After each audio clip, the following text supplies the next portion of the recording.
अभी से वामपंथी दल इसका घोर विरोध करता रहा है।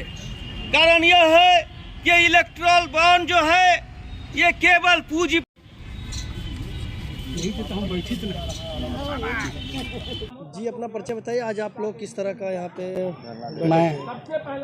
मैं डॉक्टर जयशंकर सिंह, भारतीय कम्युनिस्ट पार्टी का जिला सचिव और स्टेट एग्जीक्यूटिव का, भारतीय कम्युनिस्ट पार्टी के स्टेट एग्जीक्यूटिव का सदस्य हूँ। और हम लोगों ने हिंदुस्तान में व्याप्त भ्रष्टाचार और ख़ास करके इलेक्टोरल बॉन्ड का भ्रष्टाचार, उसको उजागर करने के लिए सालों लड़ाई लड़ी है। सुप्रीम कोर्ट में भी लड़ा है, यहाँ भी लड़ रहे हैं, संसद में भी लड़ा है। और लड़ने का परिणाम यह हुआ है, एडीआर और वामपंथी दलों के सहयोग से जो दायर की हुई पीआईएल में सुप्रीम कोर्ट ने फैसला किया कि एसबीआई को अपने सारे इलेक्टोरल बॉन्ड का हिसाब, कितना पैसा, कितने रुपए का बॉन्ड खरीदा गया और किस पार्टी को गया, कैश कराने वाला कौन, इन सारी चीज़ों की सूचना सुप्रीम कोर्ट जो है चुनाव आयोग को मुहैया कराए। और चुनाव आयोग 15 मार्च तक ये सारी चीज़ें अपने वेबसाइट पर डाले, ताकि पूरी पब्लिक को यह पता लगे कि ये राजनीतिक दल किन लोगों से पैसा लेते हैं और किन के पक्ष में काम करते हैं। तो जो इलेक्टोरल बॉन्ड है, इसे सुप्रीम कोर्ट अवैध करार दिया है, इसमें भी सरकार की तरफ से कोई प्रतिक्रिया आई है? अभी तक तो नहीं आई है। वो आएगी क्या? सरकार जब सुप्रीम कोर्ट ने फैसला दे दिया कि यह जो है आरटीआई कानून, जो मूलभूत कानून है, जानकारी हासिल करने का जो अधिकार है भारतीय जनता का, उसके खिलाफ है, उसको क्रश कर रहा है, तो ख़त्म हो गई। अभी तक तो प्रतिक्रिया नहीं आई है।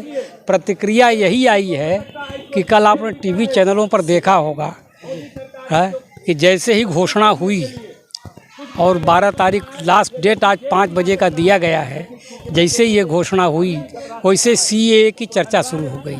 सीए की चर्चा ही नहीं हुई मित्रवर। कल मैं बता रहा हूँ आपको कि मैंने कम से कम 20 चैनल कल मैंने ट्राई किया, उसकी चर्चा कहीं नहीं है। और हर जगह केवल सीएए के क्या फ़ायदे हैं यह बताया जा रहा है। और मुझे हंसी आ रही थी, क्योंकि इसी आंदोलन में, इसी के खिलाफ आंदोलन में, वामपंथी दलों की अगुवाई में बनारस में जो हुआ था, उसमें हम लोगों को 19 दिनों तक जेल में रहना पड़ा था। जी, मैं Sanjay Bhattacharya all India forward block के नेशनल सेक्रेटरी हूँ। और आज यहाँ हम लोग वामपंथी दल जो इलेक्टोरल बॉन्ड है उसके खिलाफ हम लोग यहाँ पर धरना और सभा कर रहे हैं, ज्ञापन भी दिया जाएगा। हम लोग का ये मानना है कि इलेक्टोरल बॉन्ड जो है ये संपूर्ण रूप से पूंजीपतियों का जो पैसा है उसको लीगलाइज करना है। वो इनकम टैक्स के दायरे में ना है, ईडी के छापे में ना है, इसको लीगलाइज करना है। और जो पूंजीपति पार्टियां हैं उनको इससे फ़ायदा है। तो हम वामपंथी दल जो है ये आम मजदूर, किसान, मेहनतकश लोगों का है, आम आवाम का है। हम लोग को किसी पूंजीपतियों से चंदा कभी भी इलेक्शन में नहीं लिया जाता है। ये पूंजीपति पार्टियों का हित पर है। और पूंजीपति पार्टी, हम लोगों का विश्लेषण है कि पूंजीपति पार्टी से ये लोग पैसा लेते हैं और पूंजीपति पार्टी के हित में करते हैं। ये आम पब्लिक के, आम जनता के, किसान मजदूर इसके जो हित है, इसके हित को ये दरकिनार करते हैं। इसीलिए क्योंकि पूंजीपतियों का ये गुलाम होते हैं चंदा लेके, तो इसलिए हम लोग इसका पुरजोर विरोध कर रहे हैं। 15 तारीख शाम 5 बजे तक सुप्रीम कोर्ट ने आपका एसबीआई को, स्टेट बैंक ऑफ इंडिया को, ये और 12 तारीख दिया, 15 तारीख को, 15 तारीख चुनाव आयोग 12 तारीख को दिया है उनको देने के लिए, उनको रिपोर्ट देने के लिए। हाँ, और 15 तारीख को वेबसाइट में उसको ओपन करने के लिए दिए। हाँ, और 6 तारीख को इसका लास्ट दिया था 6 मार्च को, लेकिन 6 मार्च को भी नहीं दिए। वो समय मांग रहे हैं सुप्रीम कोर्ट, ये एसबीआई कि जून तक इनको दिया जाए, लेकिन सुप्रीम कोर्ट कह रहे हैं कि नहीं, ये चुनाव भी आ रहा है। तो ये स्थिति है।